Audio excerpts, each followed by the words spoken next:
Hi and welcome back to another quick guide. Today, I'll teach you how to make PC background not blurry. A blurry desktop background can reduce visual appeal and make your PC look cluttered and less clean. And here's a simple guide that works for Windows PCs on Windows 10 and 11. First is to right click on the desktop, choose Personalize. Then go to Background, set the background to Picture. Click Browse to choose a wallpaper. Select a high-resolution image like 1920 by 1080 or higher. Click Choose Picture.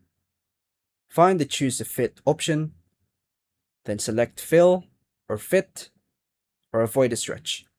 Go back to Settings, click System, open Display, and set Resolution to Recommend. Refresh or restart your PC, and the background should now look clear and sharp. Extra tips: avoid low quality or compressed images. Match wallpaper resolution with your screen resolution. Turn off third-party wallpaper apps that reduce image quality. And that's all for now, folks. Thank you for watching.